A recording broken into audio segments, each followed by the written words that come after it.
Today, I'm going to talk about how to start a homestead. Let's go. I'm Becky.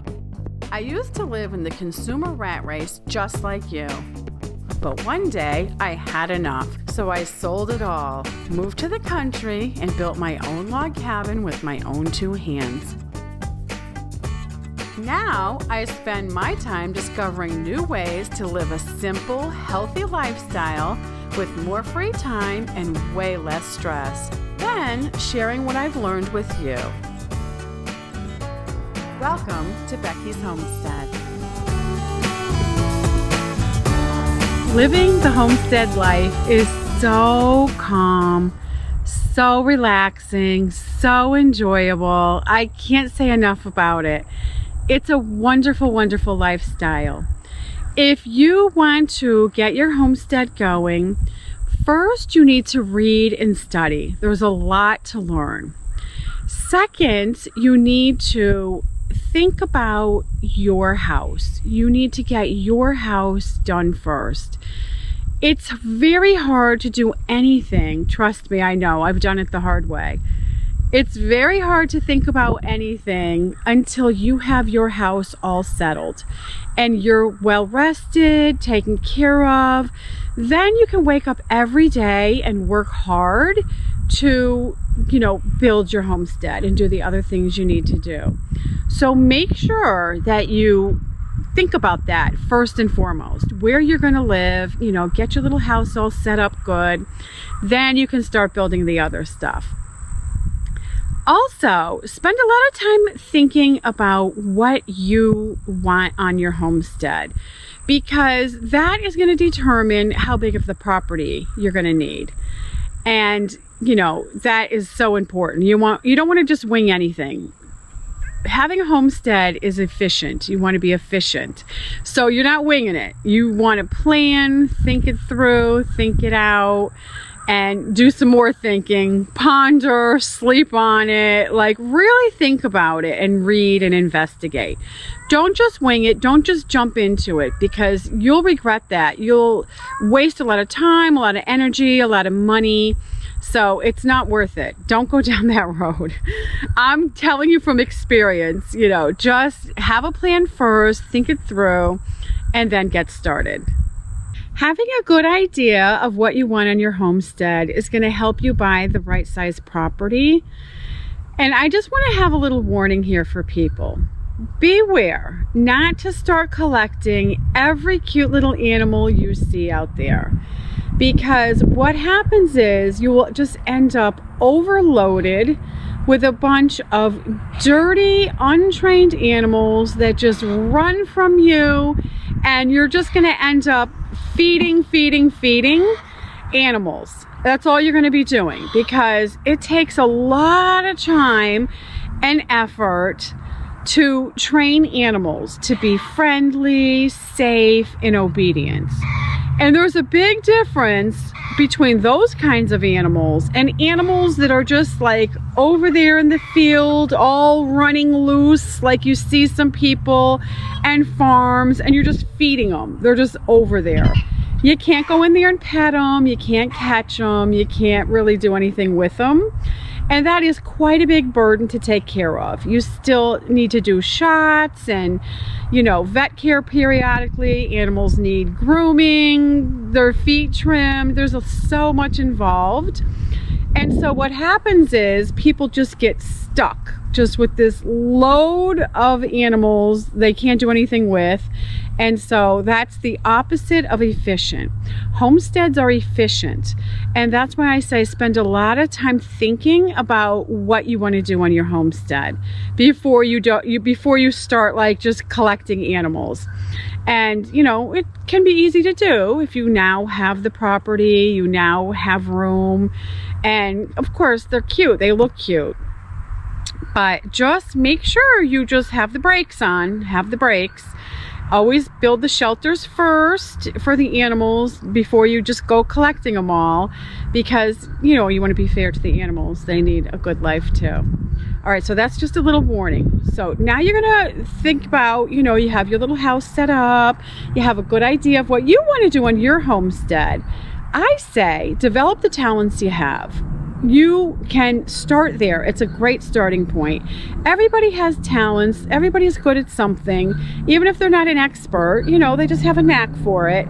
Start there and try to develop that further. And then you can always, you know, add to that and take it further in the future. You're so cute, Neil. Oh, your mouth is so dirty. You're dirty, Neil. Put it in the water and get it clean. Oh, you want to touch my shoe?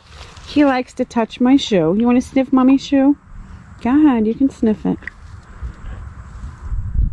Don't bite my shoelaces. Oh, he's gently pulling my shoelace. Neil, you're going to get it all dirty. Oh, Neil. I love you. You're so cute. Let me pet you. What you doing, Jules? You little rooster? You're so cute.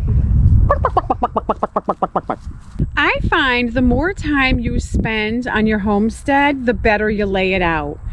It is better to take it slow, spend time on your homestead. You got your little house set up, spend a lot of time outside walking around, and then you will set up your homestead so much better. If you just move onto the property and you just start throwing things here or there haphazardly, oh, there's room here, there, and everywhere, your homestead won't be as efficient. It's so much easier and more enjoyable if your homestead is super efficient. Everybody and everything is cared for better because it's efficient. You have energy. It's not an all-day thing to make your rounds and take care of everything. And all that has to do with the way you set things up. So make sure you spend a lot of time on the homestead so you can think about that, where the sun rises, where it sets, where the best place for the garden is, where the best place for the animals are. What helps me do that are zones. I do zone 1, 2, 3. So I'll, zone 1's right around your house, and then zone 2. I love to have the garden right on the edge of zone 1. So it's right close to the house. I don't want my garden on the back 40. You never see it. You don't know what's going on. It's like a trudge to get out there. So try to set things up very efficiently. That is the whole idea of a homestead. So I'm giving you all these little ideas to get started on yours. So, to help you set it up good. So you enjoy your life. You enjoy your homestead. It's calm, peaceful, relaxing, enjoyable when you come out. It's not just you come out and you leave the rat race to get on your homestead. You didn't put thought into your homestead. You just went crazy. Now you walk out the door. It's a million dirty animals to go feed. You have to run to the feed store all the time. You can't really see the garden. So by the time you get over there to take a look, it just needs all this weeding and work. And really what you've done is just loaded yourself down with country chores. You went from the rat race chores, now you're like to the country chores. So you're just going to be going like, why'd I bother? What's the point? The point is to produce as much as your own stuff as you can on your homestead, not to be a petting zoo, because that's not a homestead, that's a petting zoo. So you want to be efficient with the things you raise for yourself and be more independent. That is what a homestead is. There's a lot of other things out there you can do, but those aren't homesteads. So you have to try to keep that in mind. You'll see a lot of other people doing a lot of other things. You have to just try, never mind that. Never mind what they're doing. Stay focused on what you're doing and what you're trying to accomplish, and you'll be much more satisfied in the end. Look at my crazy cat. He's like, what? I'm relaxing too. You're talking about relaxing on the homestead. That's what I'm doing, man. Okay, to sum it up, read and study a lot first. Second, get the people house set up. Do that first so you're comfortable, well rested to tackle every day. Number 3, take it slow. Just enjoy yourself along the way. It is a journey. It's not really just hurry up and reach the destination. You want to enjoy yourself as you go.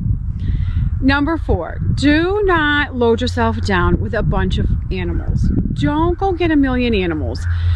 Believe me, that wears thin quickly. You won't enjoy yourself.